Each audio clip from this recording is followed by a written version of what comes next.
Yo estoy en el medio financiero, soy director general de Factor Express, que es una SOFOM dedicada a prestar a pequeñas y medianas empresas. Entonces, mi día a día realmente se trata de conocer a empresarios de varios sectores. Llevo ya casi 10 años en esto, y pues este contacto con la gente en la calle realmente, o sea, viendo los negocios, viendo todo este tema, pues me permite una experiencia un poco más pragmática, ¿no? También académicamente me gusta la academia, digamos. Yo tengo una carrera en Relaciones Internacionales, después hice una maestría en Finanzas y ahorita soy doctorando en Administración Pública, estoy terminando ya mi tesis doctoral y me apasiona también un poco el tema. Tengo ya algunas publicaciones, soy autor del libro SOFOM SNR, La Puerta a la Revolución Financiera en México, que es hoy en día todavía la única publicación que habla sobre el sector de financieras no bancarias a detalle, en concreto SOFOMES.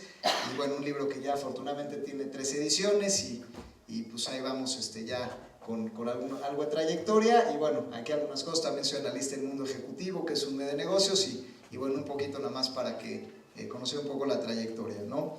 Pero bueno, el día de hoy la intención de esta plática un poco, digo, se habla mucho de elecciones pues en todos lados, ¿no? En radio, televisión, sobremesas, etcétera. Y aquí un poquito la intención de tener una plática pues no es tanto repasar los comentarios, aunque va a haber evidentemente sesión de preguntas y respuestas, sino ir un paso más allá a nivel de profundidad. O sea, no solamente quién va a ganar, digo que pues prácticamente la elección está decidida, sino, a ver, antes de eso vámonos un paso más atrás. ¿En qué país estamos hoy en día? ¿Cuáles son los índices que nos deben de importar? ¿Cuáles son las transformaciones importantes que se pueden dar en el país?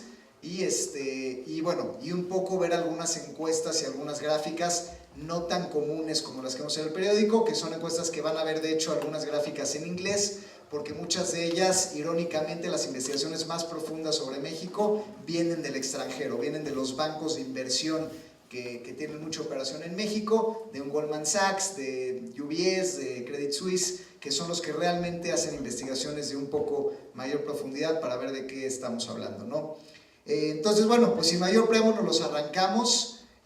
Vamos a tratar de la sesión de preguntas y respuestas dejarla para el final. Sin embargo, si hubiera algún tema muy particular de alguna gráfica, algún tema que quisieran puntualizar, pues se va a levantar la mano e intentaremos hacer esto pues dinámico, aprovechando pues que somos pocos, estamos en un ambiente conocido y bueno, evidentemente la idea de este tipo de pláticas pues es que sea sin censura y que puedan preguntar lo que sea. No hay preguntas tontas tampoco, es decir, lo que sea se puede preguntar y lo trataremos con mucho gusto.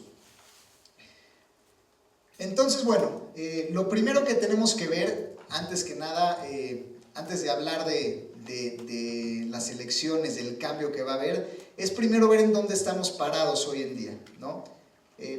Ya me gusta empezar la plática con un tema de los dos Méxicos, porque tenemos que entender que estamos en una coyuntura hoy en día donde estamos lo mejor parados como país que en toda nuestra historia, vamos a ver por qué, pero también en otros ámbitos estamos lo peor parados de lo que hemos estado mucho tiempo. Y esta dualidad es lo que crea una bomba de tiempo, una inestabilidad que nos ha llevado a un México polarizado. Es decir, no hay que caer en la trampa de creer que la sociedad está polarizada hoy en día porque si López Obrador o no López Obrador. O sea, la sociedad está polarizada porque estructuralmente tenemos un sistema político y económico que nos ha llevado a dividirnos de manera importante, ¿no? Entonces, bueno, lo primero es el México positivo, el México de oportunidades, el México importante en el mundo, que le llamo yo el top 5. Tenemos un país que es el exportador número 1 de América Latina. O sea, México hoy es una potencia exportadora que supera a Brasil, a Chile, a Argentina, pero es decir, estamos hablando con los pares más importantes y México más que duplica a su competidor más cercano. Es decir, nosotros somos un país que se ha consolidado en la industria automotriz. Como sabemos, todas las plantas están en México, está Volkswagen, vino Audi, vino Kia, General Motors, etcétera, ¿no? Es decir, cada vez hay más plantas, cada vez hay más empleo, y es una industria que hoy en día pues está a nivel mundial. También sabemos que la industria aeroespacial en México, que en México se hacen naves espaciales, los autopartes vienen y se hacen aquí. En la industria metalmecánica, en México se hacen pantallas de televisión, se hacen teléfonos celulares. Es decir, México es fabricante de los productos más usados y de mayor tecnología y de dificultad de manufactura en el mundo, lo que nos habla del potencial que tiene México como una realidad. O sea, México simplemente es el número 1 de América Latina y de lejos en manufactura sofisticada.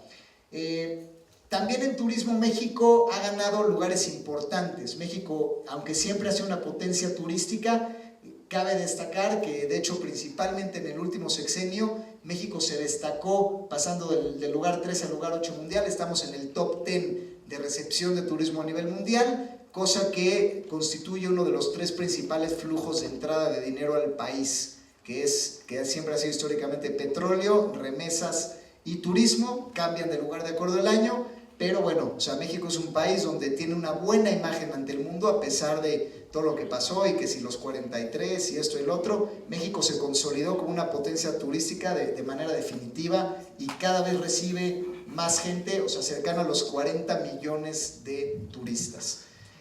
México también, en cuanto a ingresos per cápita, México está por encima de ingresos per cápita de América Latina en lo general en promedio. Es un país que se mantiene estable, que tiene de alguna manera un crecimiento sostenido y que de hecho el peso está también en el top 3 de las monedas con más trading en el mundo.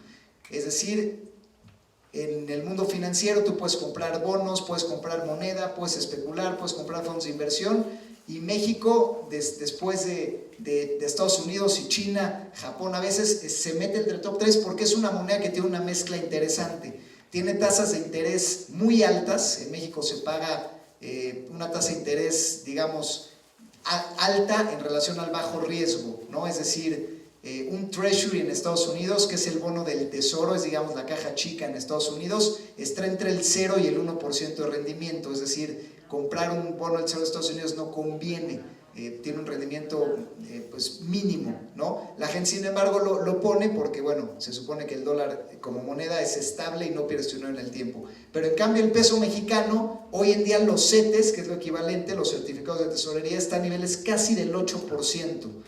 Entonces hoy el dilema es, pues si yo meto mi dinero en certificados de tesorería, gano el 8% cruzado de brazos, y tal vez eso a veces es más fácil que emprender un negocio y poner a trabajar maquinaria, empleados, que a duras penas pues hoy en día hay márgenes de 15% brutos, ¿no? Entonces esta característica de México de tasas muy altas de interés, que solo se ven parecidas en Rusia, en Brasil, es decir, países con altísimos niveles de corrupción, escándalos de presidentes en la cárcel o temas como la mafia rusa que de repente pueden decidir dejar de pagar bonos, que el gobierno dice no pago mis deudas, como ya ha ocurrido en Rusia en otras veces. O sea, en México tienes tasas similares, pero no tienes ese nivel de inestabilidad. Entonces México es la mezcla perfecta. Tengo tasas muy altas de interés, me pagan muy buen rendimiento por mi dinero y no estoy en niveles altos de inestabilidad.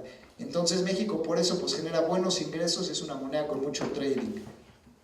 En tema de tasas de interés, a pesar de que las tasas digamos, son altas como lo comenté, siguen siendo más bajas que en muchos países de América Latina. Evidentemente Brasil y Argentina, Venezuela pues han disparado sus tasas por hiperinflación, porque la gente, hay fuga de capitales y se va porque se pierde confianza en los gobiernos, y en México hay confianza en los gobiernos, lo que ha llevado que independientemente de quién es el secretario de Hacienda, que si se fue Agustín Carstens, es decir, que ante movimientos políticos, de todas maneras, México es un país con buenos ingresos.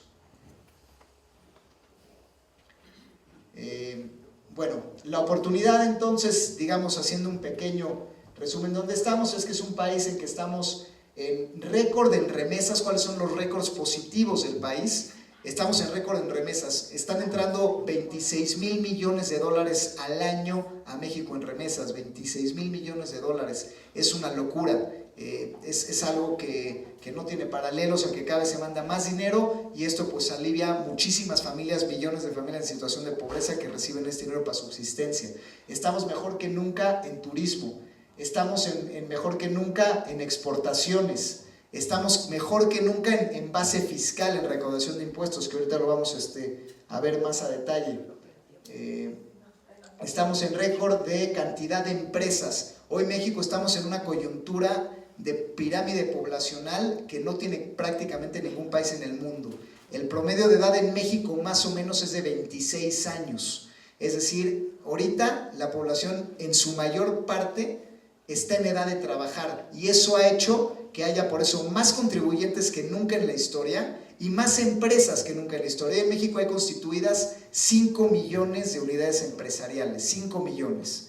¿No? Hay otros problemas de por qué estas 5 millones no llegan a trascender, que es ahorita la parte negativa que vamos a ver, pero por eso es que a los que son más financieros, México se lo ponía como estar en los próximos años dentro del top 5 de economías del mundo, en un término que antes, los nuevos BRICS, digamos que eran a finales de la década pasada, hoy son los Eagles, que es los Emerging and Growth Leading Economies, donde México se pone como esta economía que va a estar en el top 5, o sea, se hablaba de que México iba a llegar al liderazgo absoluto en el top 10 económico. Si la pregunta era, bueno, ¿y por qué? ¿Con qué fundamento decían eso de México?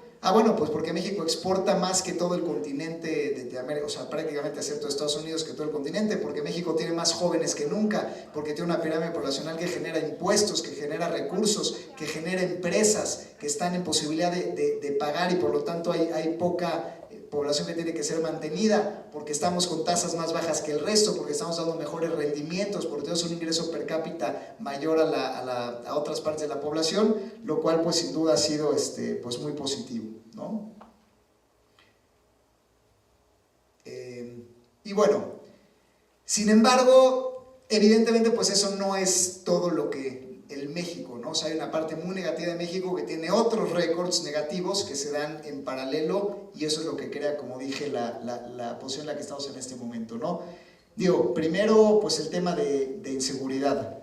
En México estamos en récord de homicidios, o sea, para la gente que sigue más noticias, más detalle, deben de saber que el sexenio de Peña Nieto ya rompió el récord de homicidios al sexenio de Calderón, que era la guerra contra el narcotráfico. Entonces, digamos, antes había un pretexto, oye, bueno, pues sí, hay más muertos que en Irak, ¿no? Solamente Siria no supera, igual en periodistas asesinados, pero bueno, era la guerra contra el narcotráfico, entonces se entiende porque los muertos eran entre los cárteles y etcétera. Hoy en día que la guerra se acabó de alguna manera, que al Chapo ya lo agarraron, etcétera, sigue habiendo este nivel de homicidios, o sea, lo cual nos habla una realidad de, ojo, o sea, no se trata del cártel contra el cártel, se trata de una estructura de crimen organizado donde las pugnas, las luchas por una serie de cosas mucho más amplias que el narcotráfico, causa miles de asesinatos al día, que ya se volvió un sistema de país y a nivel de récords sin paralelo internacionalmente, ¿no? En corrupción, pues ni se diga, ¿no? O sea, este sexenio fue un saqueo absoluto del país. Tengo aquí unas gráficas que vamos a ver de gobernadores que tuvieron en comparación con Estados Unidos de cómo fue esto, pero bueno, México hoy en día pues es un país mucho más corrupto, aunque siempre ha habido corrupción en México. O sea, los niveles que hubo este año para la gente que tiene empresas, gobierno prácticamente no pagó sus deudas este sexenio, es decir, antes la gente que le vendía a gobierno pues era un negocio relativamente donde sí siempre ha habido moches, esto y el otro, pero bueno, al final el gobierno pagaba, ¿no? Este sexenio la coyuntura fue donde el gobierno no paga sus deudas, inclusive Pemex tuvo que ser rescatada por Nacional Financiera. O sea, había más de 3,000 proveedores que no cobraban de Pemex y si caen los bonos de Pemex, la calificación de México internacional se va a la basura y el país se queda sin inversión. Entonces, toda la banca de desarrollo entró a pagar las deudas de Pemex, pero al final es una ilusión, porque NAFIN es una banca de desarrollo del gobierno también con recursos de impuestos. Pemex es una empresa estatal. Si la empresa estatal se queda sin dinero porque quebró y debe miles de millones de pesos, y el gobierno mismo le da esos miles de millones de pesos, pero eso después de alguna manera se tiene que pagar de algún lado, entonces estamos entrando en un tema de déficits, de deuda interna, donde realmente estamos en un problema que se está tapando un hoyo con otro, pero el hoyo financiero que causó este sexenio pues es simplemente demasiado profundo, demasiado negativo. También estamos con un tema de informalidad laboral también sin paralelo, o sea, 6 de cada 10 mexicanos prácticamente no están en la economía formal. Y eso llevó a que hoy en día los que sí estamos en la formalidad pagamos impuestos más altos que nunca. Y eso, el gobierno tiene realmente un récord muy positivo en esto, o sea, nunca había habido tantos contribuyentes, pero realmente fue porque no tuvo de otra, porque antes Pemex pagaba la mayoría de los impuestos en México Y hoy en día pues eso cambió, porque Pemex quebró. Entonces era o subimos los impuestos y subimos la base gravable, o este país se va a quedar sin dinero y pues prácticamente va a tener que quebrar o endeudarse. Y de hecho, pues sí, se incrementó la base de impuestos a un monto histórico, pero también creció el endeudamiento, ¿no? Y para entender las proporciones de cómo creció, el gobierno de Calderón, la deuda interna con respecto al PIB era del 18%. Después vino Fox y se subió o sea, primero con Fox al 18%, después vino Calderón y se movió del 18 al 22% aproximadamente, ¿no? Y con Peña Nieto la deuda se fue en momentos arriba del 50%, es decir, más que se duplicó la deuda, o sea, todo lo que se había tenido en 20 años de estabilidad macroeconómica, llegó el PRI y bueno, duplicó la deuda interna al más del 50%, ¿no? Cosa que Mid trató de arreglar, de hecho, al final. Entonces, es un país que se está endeudando cada vez más, y tú dirás, bueno, la deuda se duplicó, pero el país creció, y no, el país creció por debajo de la inflación en todo el sexenio. Es decir, entonces, si hay mucho más gasto, hay mucho más deuda, estamos en récord de deuda interna, en récord de deuda externa, en récord de impuestos recabados, y aún así el país no crece, quiere decir que es un dinero que se fue a la basura, y que remediar una situación así es un tema de décadas y varias generaciones. Es decir, es un tema donde, bueno, vámonos del 50 al 20, sí, en 45 años con ahorros fiscales adecuados y un manejo y etcétera, ¿no? O sea, no es que esa deuda se usó para que haya más puentes, más puertos, que se abran más vías comerciales, o sea, que se haga realmente lo necesario para poder crecer el país. Esa inversión no le existió. Entonces tuvimos más gasto, pero sin un plan de infraestructura real.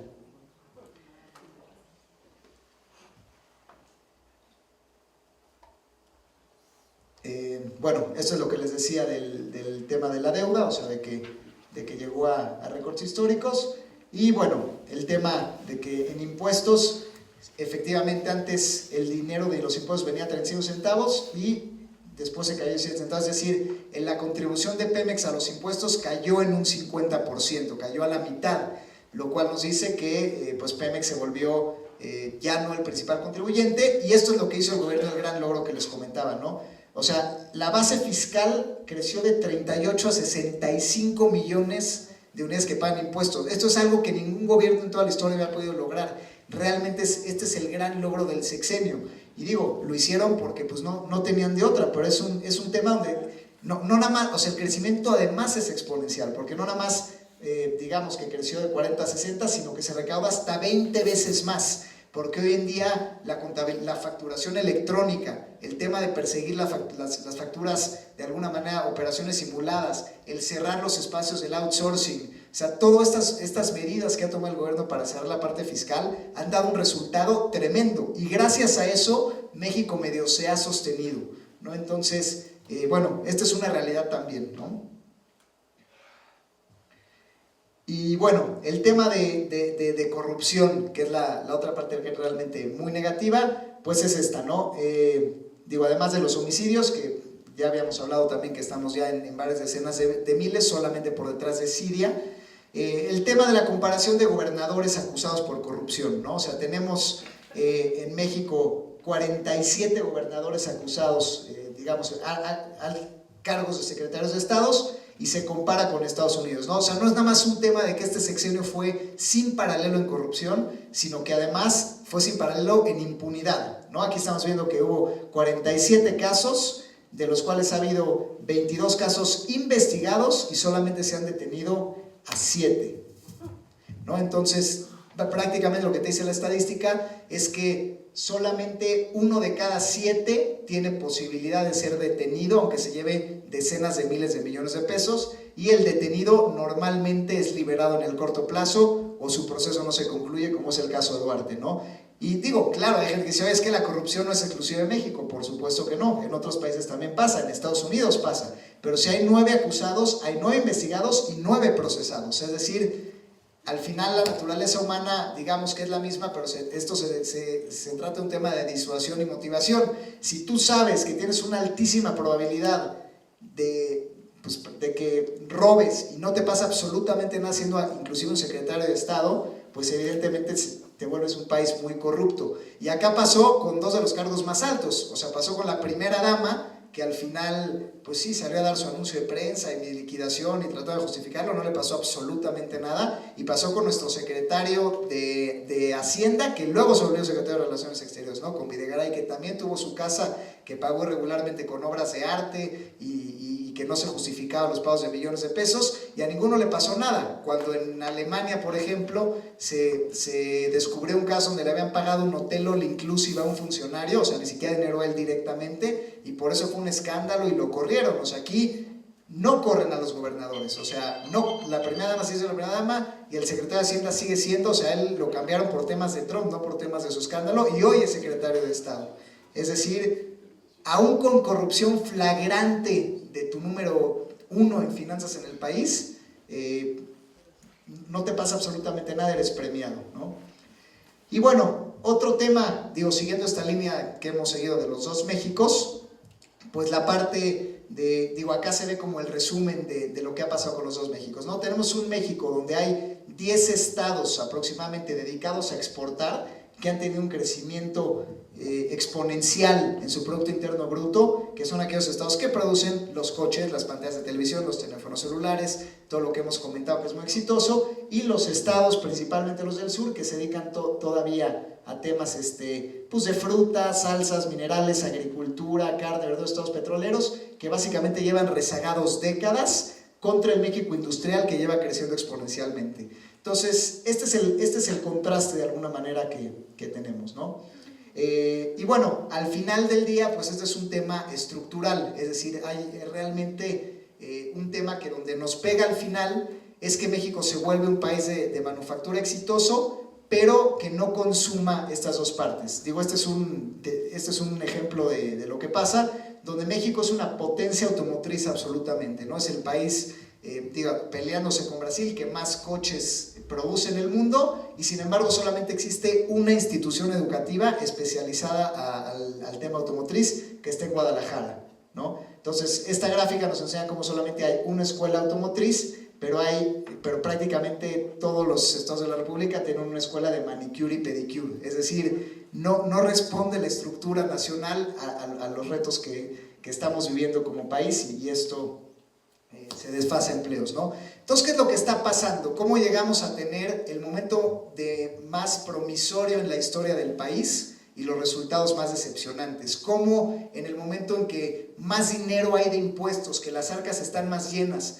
donde más estamos exportando, donde más hay jóvenes, donde el promedio de edad es de 26 años, donde hay más pymes, 5 millones, ¿cómo es que estamos en un tema donde tenemos crecimiento negativo por abajo de la inflación? ¿Dónde está esa brecha?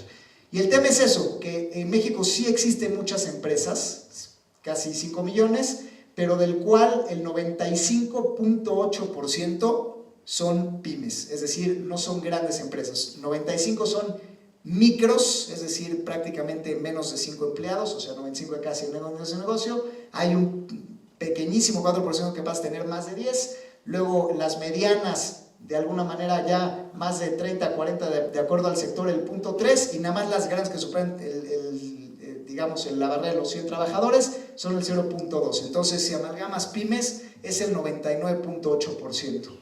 Entonces, ese realmente ha sido el tema con México, que como no hay una estrategia de infraestructura, o sea, el país se endeuda, pero se lo gasta en cuenta corriente, es decir, en salarios, en burócratas, en viajes, en gastos corrientes. Entonces, como se lo gasta en esto, no hay inversión en infraestructura, no hay inversión en educación, y como no la hay, entonces, aunque sí hay muchos jóvenes y sí hay un país de muchísimos emprendedores, son emprendedores que no trascienden al final, ¿no? Y este dato que tenemos al final, que el 25% de la fuerza laboral es freelance, que es un datazo. O sea, hoy en día ustedes ven que florecen los coworking centers, ¿no? Que WeWork y no sé cuál otro, MySpace, o sea, bueno, están proliferando estos proyectos. ¿Por qué? Pues porque 1 de cada 4 mexicanos es freelance. Pero ser freelance no necesariamente es una buena noticia, porque ese es el primer paso. O sea, tú eres freelance y tienes una buena idea, y como tienes una buena idea, empiezas a tener 2, 3 clientes que te permiten pagar una renta de un cubículo personal.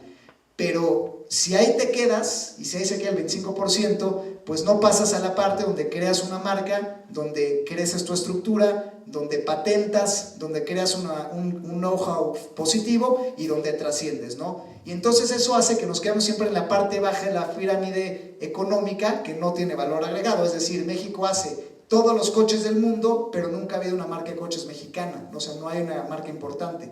México hace todas las televisiones, inventó la televisión a color y hoy en día no hay una marca de televisiones mexicana. México hace todos los celulares, pero no hay una marca de teléfonos celulares mexicana. México hace todas las naves espaciales y no hay una marca, es decir, nos quedamos en la parte de manufactura, en la parte de mano de obra barata, y no trascendemos el tema de que las pequeñas empresas se vuelvan grandes, que tengan financiamiento, que lleguen a bolsa. Y este sí es un tema de política pública. O sea, tú para que una empresa logre pasar a ser grande, patentar, crear valor de marca y entonces generar miles de empleo y de millones de dólares en bursátiles de inversión, pues tienes que incentivar la inversión, tienes que bajar las tasas de interés, tienes que crear infraestructura, tienes que invertir en instituciones educativas, tienes que hacer una serie de cosas que los gobiernos actuales no lo han hecho y nos ponen en una situación crítica en ese sentido. Hoy en día México también ya no es un país manufacturero al 100%, el 73% de las empresas en México son ya orientadas a servicio, lo cual también nos habla de que esta ventaja competitiva de mano de obra barata también se irá acabando poco a poco. Y bueno, y las empresas hoy en día tienen un promedio de vida de 7.7 años. También es muy famoso antes de que decíamos, sí, es que en la tercera generación la gente quiebra las empresas, ¿no? O sea, sí, el abuelo y luego el hijo y luego el nieto. Hoy en día ya no hay regla de tercera generación. En la primera las empresas se terminan. Lo mismo, no hay trascendencia, no hay suficiente acceso económico, entonces las empresas tienen poco, ¿no? Y bueno, esto que ya lo dije, o sea, 2010, estamos hablando de, bueno, sí, a partir de 2020, digamos, esta pirámide, o sea, que toca su punto en 2020, donde prácticamente estamos hablando de una pirámide de jóvenes, que es parte del sexenio que hemos vivido. A partir de 2020 se empieza a revertir la pirámide y hacia 2050, si hoy hay 8 viejos por cada 100 jóvenes, en 2020, en 2050 va a haber 130 viejos por cada 100 jóvenes, ¿no? Lo cual hoy nos dicen que, pues sí, estos 100 jóvenes pagamos por estos 8 viejos en temas de seguridad social. Y aún así, aunque somos 100 a 8, ya está quebrado el IMSS y ya está quebrado el ISSSTE, ya hay corrupción. Cuando lleguemos a una situación así, donde tengamos realmente que erogar gastos importantes para sostener a la población, simplemente no va a ser viable, ¿no? Entonces, pues bueno, este es el tema y por eso había el potencial y por eso pues dónde estamos, ¿no? Y bueno, algunos otros datos interesantes, como digo, de los millennials que tienen 17 trabajos en su vida laboral, es decir, la gente cambia de empresas muchísimo, casi una vez al año. Lo mismo, no hay trascendencia en empresas, no crecen, se quedan en pequeñísimos proyectos o en freelance, entonces la gente tiene muchísima rotación y movilidad en el trabajo y el 70% de la gente del Infonavit Seguridad Social tiene ingresos de menos de 10,000 pesos mensuales. Entonces, bueno, así como vimos los récords positivos de México, pues estamos en los récords negativos. Tenemos récord en homicidios, récord de deuda externa e interna, récord en impuestos, récord en corrupción, récord en informalidad y récord en morosidad también de tarjetas de crédito, lo cual nos dice que a la gente también las tasas altas hacen que la gente entre a una dinámica donde cada vez es menos probable que paguen sus deudas y esto crea un riesgo sistémico también de una manera importante, ¿no? Entonces, bueno, ¿por qué empiezo de alguna manera, por qué le dedico una parte importante a esto? Porque hay un espejismo que hay que romper, ¿no? Y el espejismo es que ahorita vienen las elecciones y entonces esperamos un cambio en México, algo va a cambiar, no sabemos qué va a pasar y entonces como que el discurso que nos venden los medios tradicionales es, estamos ante una coyuntura donde se conserva el statu quo, PRI-PAN, o cambia el país, no sabemos hacia qué rumbo con López Obrador, ¿no? Pero realmente aquí el mensaje es, ojo, porque no hay statu quo, o sea, el sexenio pasado destruyó y cambió todo el statu quo los últimos años de lo que teníamos. O sea, el país ya cambió, el país ya está en un tema, en una dinámica sumamente negativa y transformada, y entonces lo que viene va a ser consecuencia de tratar de rearmar el desastre que pasó en este sexenio y por eso tenemos que entender cómo es que un partido que no estaba en el radar en el sexenio pasado hoy en día está tan arriba en las encuestas. Entonces, básicamente, México ya cambió. O sea, no es que viene el cambio en México, fue o será, pues el cambio ya fue. El cambio en lo político, hubo una reconfiguración de partidos, que ahorita vamos a ver un par de gráficas más. Teníamos el PRD, era el partido de izquierda por excelencia, tuvo una cantidad importante bueno, tuvo candidatos presidenciales, tuvo presencia, tuvo el gobierno del Distrito Federal, la primera vez que un partido de izquierda llegó con Cuauhtémoc Cárdenas, y hoy en día el PRD se tuvo que aliar con su antítesis, o sea, con el PAN, que es derecha, contradictorio, y el PRD prácticamente desapareció de la arena. También el PRI hoy en día prácticamente, a pesar de tener el candidato más preparado de lejos, pues es un tema que hay un voto de castigo que la gente tampoco cree en el PRI. Entonces tenemos un sistema de 3 partidos, PRI, PAN, PRD. Hoy tenemos un PRI completamente desacreditado, tendiente a una caída acelerada, un PAN dividido, demandándose entre ellos los líderes, y un PRD que desapareció. Entonces políticamente el país ya cambió, ojo, y mi intuición es que, de hecho, nos encaminamos a un sistema bipartidista similar a Estados Unidos. Vamos a tener un partido de izquierda y un partido de derecha que va a ser la unión de PRI, PAN o bien un tercer actor que junte a los principales líderes, similar a lo que hizo Morena con la izquierda. Entonces, lo que va a pasar, esa polarización. ¿Por qué la polarización? ¿Porque López Obrador se para en Reforma? No, o sea, la polarización en la sociedad es por todo esto que tenemos de informalidad, de diferencia en salarios, de empresas chicas, de aumento de la deuda, de falta de crecimiento económico, de crisis, y eso es lo que ha hecho una sociedad que por un lado tiene gente que cada vez está más tecnológica, que paga más impuestos, que está exportando, y otra que está en la informalidad, que no crece desde hace 30 años, con poder adquisitivo que cae, y eso es realmente lo que separa a la población mexicana de una manera muy importante, ¿no? Y por eso, bueno, ¿qué es lo económico, no? O sea, y ojo con este sexenio, porque también otro de los mitos que hay es que con López Obrador va a perder estabilidad el sistema macroeconómico. O sea, sí, puede ser que él todavía destroce más el sistema macroeconómico porque al final es un tema de populismo. Pero hoy, o sea, Peña Nieto destrozó ya el sistema económico de México. O sea, recibió $1 a 14 y lo llevó a 20 o más del 20. Entonces, en temas de tipo de cambio, desbarató como hace muchas décadas no se veía.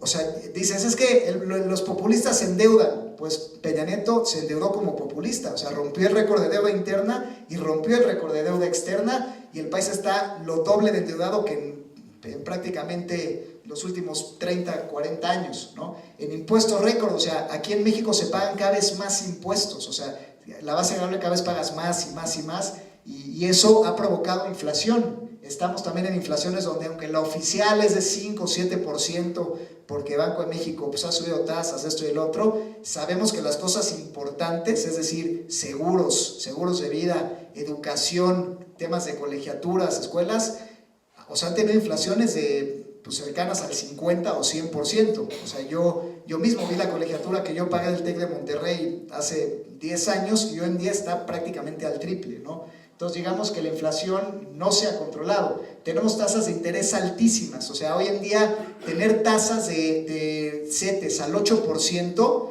pues es una buena noticia para los fondos especuladores, porque un fondo de inversión pues le mete a México, gana el 8% cruzado de brazos con absolutamente riesgo cero y está bien. Pero la gente que pide créditos para crecer su negocio, para comprar maquinaria, para tener inventarios, o compra una casa, o quiere casarse y hacer un patrimonio, o quiere comprar un coche, pues, o sea, que la tasa esté en el 8, quiere decir que los créditos que obviamente parten de esa base, pues hoy en día si estaban a 14, 16, hoy te cuestan 18, 20, y las pymes les pedían 18, 20, pues hoy en día las tasas están al 24, 30. Entonces, al final del día, ¿qué pasa? O sea, que pides dinero y tienes que pagar 30, o sea, una tercera parte de lo que prestaste, lo cual quiere decir que tendrás que tener márgenes arriba del 30%. La pregunta es, ¿hay negocios hoy en día que tengan márgenes arriba del 30%? Yo no los conozco, ¿no? Y entonces, por eso es que las pymes nunca van a dejar de ser pymes, porque no es sostenible el modelo financiero que hay hoy en día, es simplemente demasiado caro. Y este es un tema que no hay una política de Estado que resuelva esto. Porque al final, como no generamos una economía interna y somos mano de obra barata, pues estamos a expensas de los especuladores, ¿no? Entonces, al final, la manera de controlar la inflación, pues no es teniendo productos de calidad y promoviendo el consumo interno, sino es subiendo las tasas de interés. Entonces, muchas cuestiones que sean en esta tesitura, que bueno, tasa de interés alta, inflación alta y crecimiento bajo, ¿no? Llevamos todo el sexenio con crecimientos bajos. Y el tema social, también México se transformó profundamente en este sexenio. De manera positiva, eso fue un sexenio donde los jóvenes florecieron, donde hay más jóvenes que nunca, como ya lo comentamos, donde las pymes eran más mejores que nunca, pero también el mayor número de homicidios en la historia, lo que nos habla también de una fractura social. Repito, no es guerra contra el narcotráfico, es un tema donde esta polarización, esta grandísima cantidad de gente que tiene un ingreso bruto bajo, que no tiene, o sea, que no tiene trabajo formal, que no tiene prestaciones, que no tiene seguridad social, esto crea un submundo de crimen organizado que hace que haya entre 20 y 30 mil muertes al año asociadas a crímenes, ¿no? Lo cual también es sin paralelo, ¿no? Entonces, bueno, ese realmente es el punto de partida donde está México. Entonces, por eso tenemos que entender el surgimiento de un candidato tan fuerte como López Obrador y esta creencia ciega en él, ¿no? Al final del día, él surge como un grito desesperado a estos dos Méxicos que tenemos, donde aunque hay potencial y todo, la realidad es que estamos desperdiciando los años más importantes de la historia de este país, porque el tema de la pirámide poblacional no regresa. O sea, el promedio de hijos en México hoy en día es de 2, ¿no? Cuando ustedes se acordarán de los anuncios de solidaridad y de planifica la familia y todo esto que parecen pues no tan lejanos, bueno, pues hoy en día al revés, ¿no? O sea, es como ya esto se está cambiando. Entonces, bueno, pues ahora sí entrando pues un poquito más en materia sobre qué esperamos entonces para el tema de las elecciones y más adentrándonos ya a las propuestas de los candidatos y bueno, más en López Obrador, que parece ser quien va a ganar. Digo, lo primero es el tema de las encuestas, ¿no? Digo, esta gráfica, más allá de presentarles una sola encuesta, este es un conglomerado de varias de las encuestas más importantes, ¿no? Que está Mitofsky, está Wendy Laredo, El Financiero, Reforma, etcétera, y sí cambian en sus márgenes, ¿no? O sea, hay una que pone a López Obrador en 38%, una la pone en 24%, pero digamos, si tú comparas el rojo con el rojo, el amarillo con el amarillo, el azul con el azul, etcétera, o sea, todas, el 100% de las encuestas coincide en que López Obrador va a ganar la elección, ¿no? Y bueno, acá la última gris, que es el promedio de la mayoría de las encuestas, pues también lo colocan a una distancia importante, ¿no? Entonces, bueno, de hecho ya hay quien habla de algunos promedios de que la probabilidad de que gane el observador ya es de 95% en temas estadísticos, ¿no? Ya la gente de Bloomberg, o sea, estoy hablando no de gente de Reforma, de la gente del medio financiero estricto que hace análisis técnico, los que predicen las acciones, ya te hablan de esta seguridad, ¿no?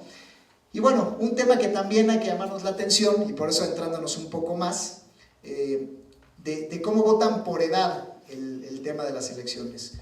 Hay que ver que los académicos están muy a favor de López Obrador, ¿no? Entonces, cuando decimos, bueno, ¿y por qué la clase en teoría intelectual está tan a favor de él? Pues bueno, la razón es por eso, porque el México desigual con todas estas crisis, pues es clarísimo, y es clarísimo que esto lleva al desastre y tan pronto los jóvenes empiecen a envejecer, va a explotar la bomba de tiempo que en el país ya está y va a empezar a tocar la puerta de nuestras casas, ¿no?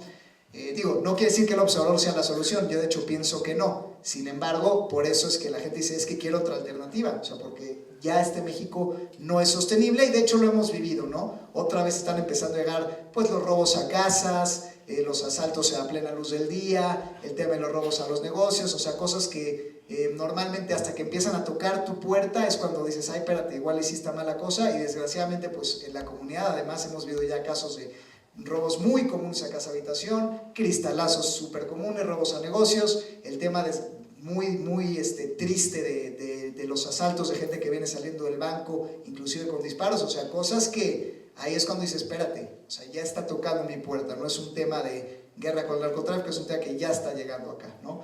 Y bueno, la gente en edad laboral también está abrumadoramente por López Obrador. ¿Por qué? Pues por el tema de informalidad, por el tema de bajas prestaciones, por el tema de poco probabilidad de salir adelante, ¿no? Y también, al final, los viejos también están a favor de López Obrador apabullantemente, por el tema pues, de las presiones a futuro y porque pues, a lo mejor tiene una percepción de lo que debería ser el país a futuro, ¿no? Entonces, esto también rompe otro mito importante, porque a veces creemos que es un tema discursivo. Es que hay una clase ignorante que no sabe lo que podrá ser el populismo y entonces por eso vota en desconocimiento a López Obrador. Entonces, ojo, no es una clase, no es un grupo de edad, es toda la población, los intelectuales, los que trabajan, los que ya no trabajan y trabajaron alguna vez. O sea, es un tema donde pues esta realidad realmente pues, se percibe en la calle, ¿no? Y bueno, esta es otra de género. Y otro tema interesante, en la parte urbana y rural, de hecho es un poquito más favorable a López Obrador, inclusive la parte urbana, ¿no? Lo que también nos dice, bueno, de hecho el PRI favorece en la parte rural, es decir, todavía el PRI en la parte de controlar sindicatos rurales y la torta del refresco sigue surtiendo efectos. O sea, las zonas realmente más pobres del país rurales van a votar por el PRI, no por López Obrador, lo cual nos tira otro discurso. O sea, no son los más pobres necesariamente. O sea, de hecho, mucha parte de la parte urbana, donde hay más calidad de vida, de todas maneras se van a ir con López Obrador, ¿no? Y bueno, otro tema importante dirías, bueno, y realmente pues cómo es que es tan contundente si hay tantos indecisos, algo que también se ha comentado mucho, bueno, el voto indeciso, y la realidad es que sí podría dar un vuelco, ¿no? Digo, acá si tú pones este indeciso acá y este ya lo consolidas y este lo sumas aquí en voto útil, pues sí se podría haber dado una voltereta interesante, ¿no? Pero también hay que ver otra estadística que es poco hablada, ¿no? Y es el tema de qué hacen normalmente los indecisos, los que no saben por quién votar. Entonces, históricamente en elecciones, bueno, la elección presidencial pasada y las que hubo por la Cámara Interna, generalmente la gente que auténticamente no sabe por quién votar, no sale a votar, ¿no? Y eso es al final lo que hace que esto nunca se consume.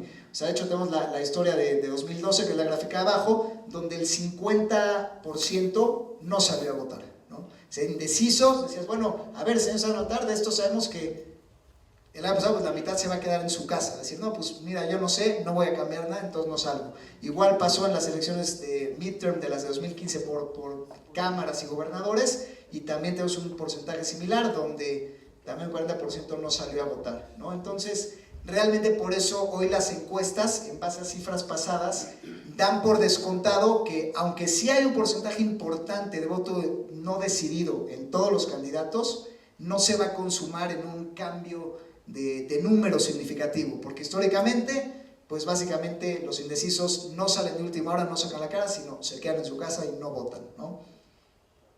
Digo, y otra cosa reveladora es que es la parte que los partidos políticos no alcanzan a ver. Si esta crisis que nosotros vemos de los partidos, donde PR desapareció y vemos que la derecha también está en debacle total, el PAN dividido y el PRI a la baja, lo que tenían que haber hecho ellos es anticipar que vamos a tener un sistema bipartidista y pues unirse, o sea, se unen y lo destruyen, o sea, y ni siquiera tuvieron esa capacidad, o sea, la ambición de poder, el mal gobierno, todo lo pésimo que ha manejado, no cambia, o sea, nunca tuvieron la idea de unirse y entonces poder intentar reconfigurar un nuevo partido, una nueva manera de gobernar y tratar de enmendar lo que hicieron mal. O sea, prefieren hasta el último día hoy, prácticamente, seguimos sin saber claramente quién es el segundo lugar. O sea, que Anaya parece muy cincho, pero hay otros, no, es que ahí dicen que él, porque entonces esta incertidumbre hace que ni siquiera el voto útil sea claro, ¿no? Entonces, bueno, es ridículo la facilidad que dieron para que pase este escenario.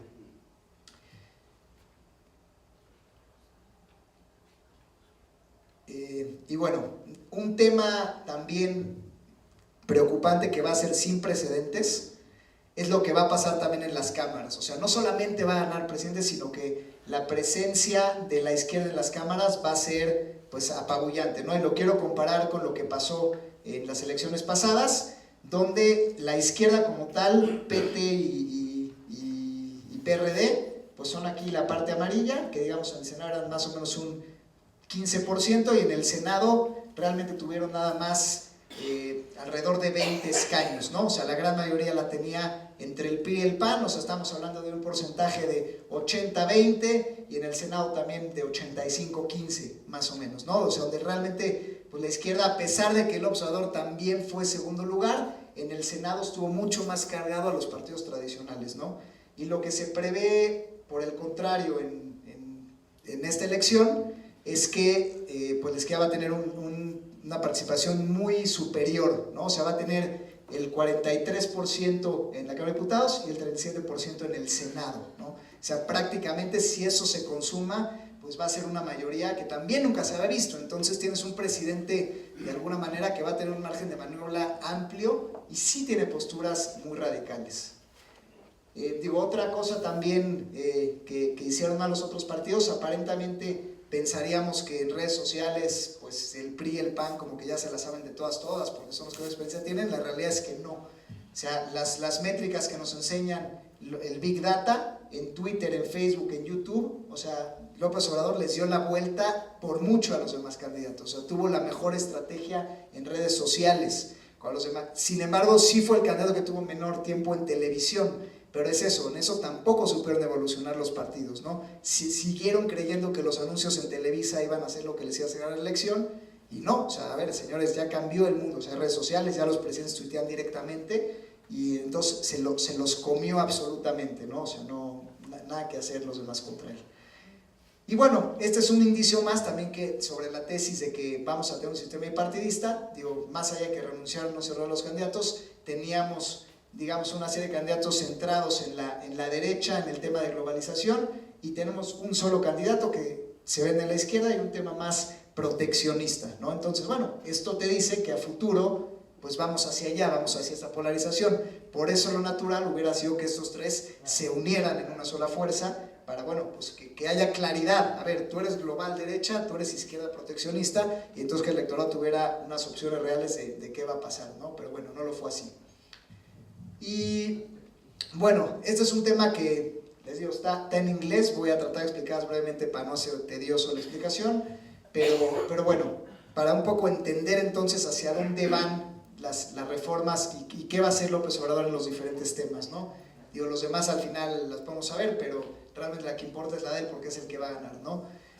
En tema de reforma energética, básicamente lo que propone López Obrador es volver al tema de Pemex en cuestión de las refinerías. O sea, igual, así como hay que México construye coches, pero no hay una marca de coches mexicanas, lo mismo. México tiene petróleo y no hay gasolina mexicana, no hay refinerías que produzcan gasolina en México. Entonces él quiere retomar ese proceso, que honestamente no es negativo, a menos que la corrupción lo invada y bueno, y todo este tema de hacer la refinería se vaya en desvíos de dinero importantes, ¿no?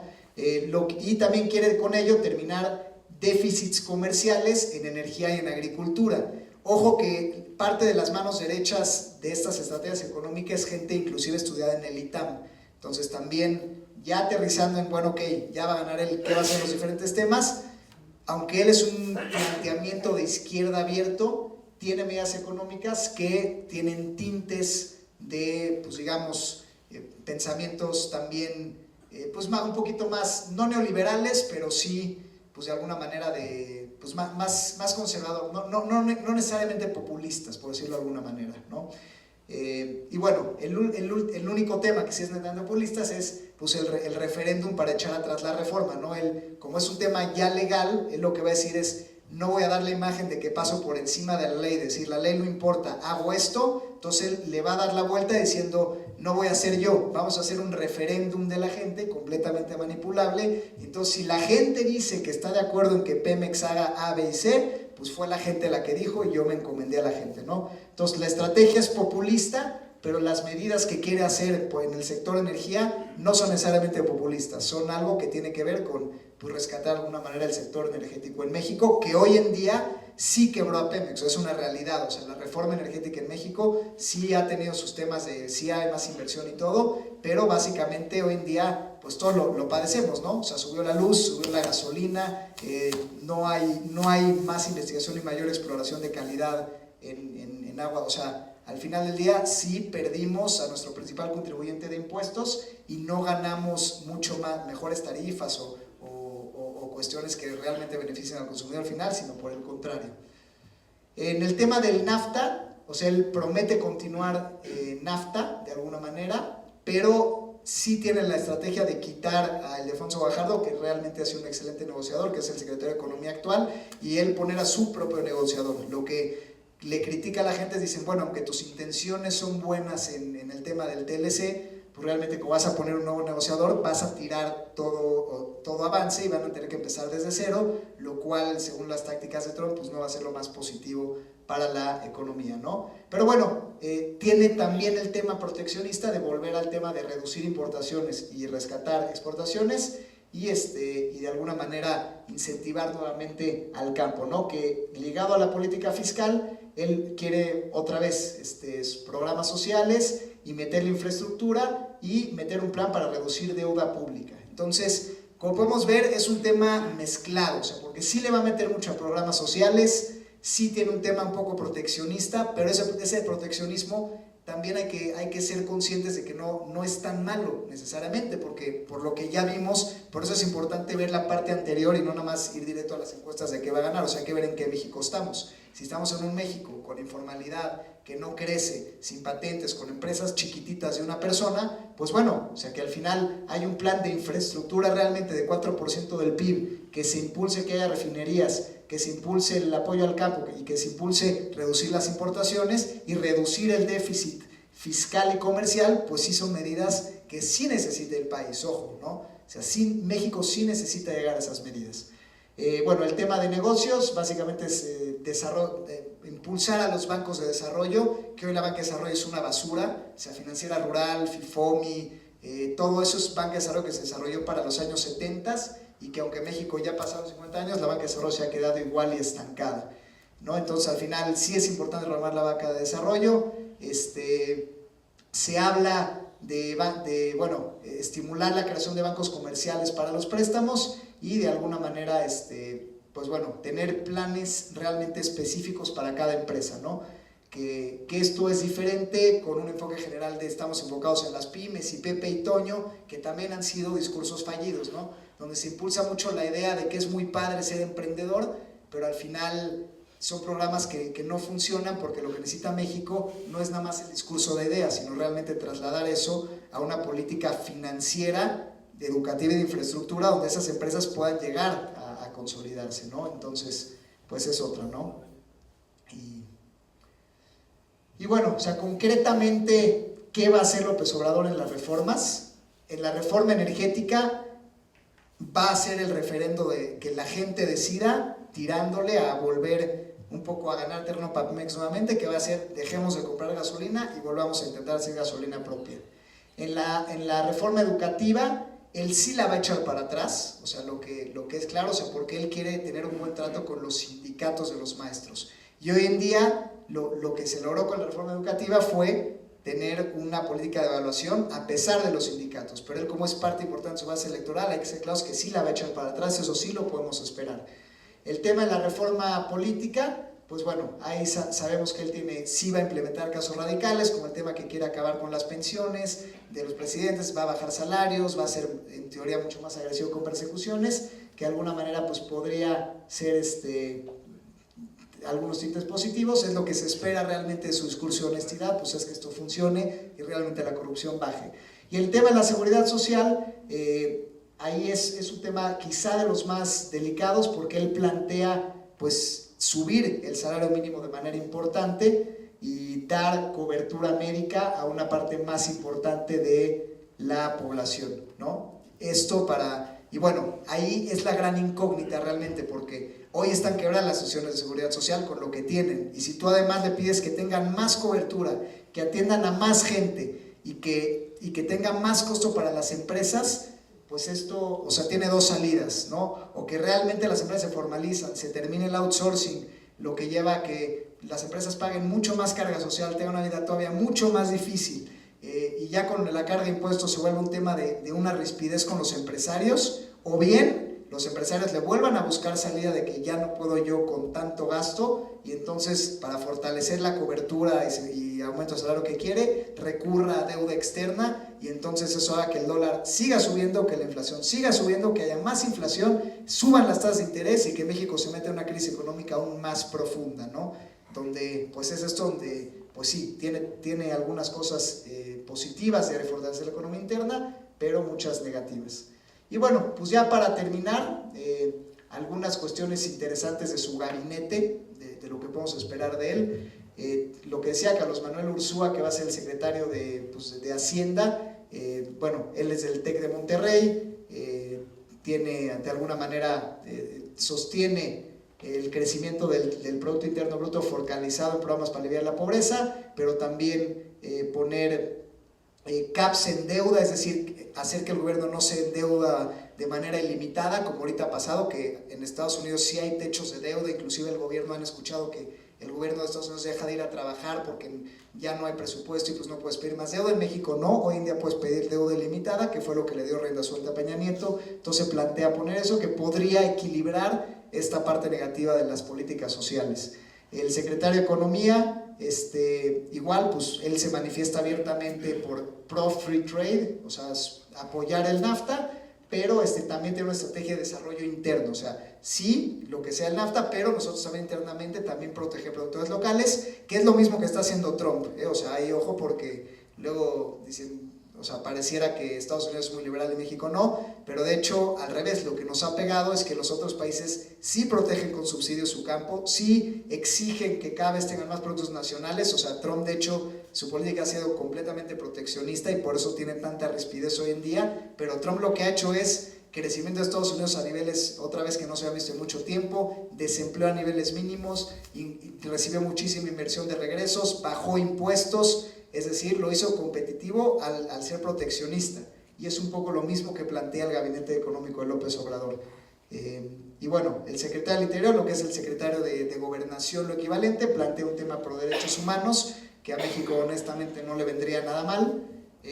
Bueno, el tema de la Secretaría de Energía, pues ahí, esta sí es la más grillera, es la coordinadora hoy en día de la Cámara de Diputados de Morena, que pues sí es tema de referendos y la reforma diabólica, etcétera, es un foco rojo definitivamente.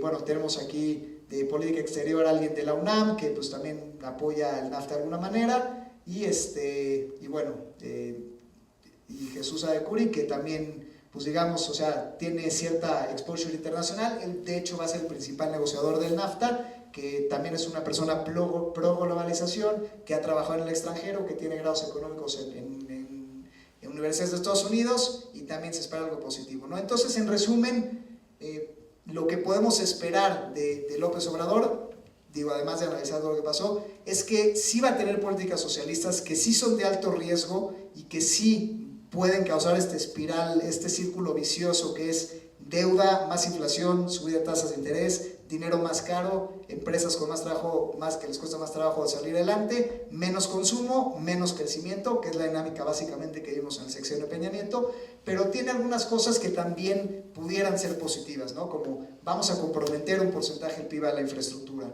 vamos a proteger nuestra industria local un poquito más, vamos a poner techos en la deuda para que no sea ilimitada, vamos a bajar la corrupción, vamos a topar y ser más duros contra persecuciones políticas que hoy en día hay completa impunidad. Entonces, al final del día, pues eso. En gran conclusión de toda esta plática es la situación de polarización a la que llegamos hoy no es un tema de discursos o que un candidato sea radical o no, es un tema que se ha hecho un mal trabajo como país de un buen tiempo para atrás, especialmente exacerbado en el sexenio de Peña Nieto, o sea, sí es el peor presidente que hemos tenido, sin duda. Esa es la situación de polarización. López Obrador no es El Salvador, puede causar un gran peligro, pero al final del día tiene en su gabinete gente interesante que pudiera equilibrar la cosa. Es importante que los no decididos salgan a votar para equilibrar cuando menos el Congreso.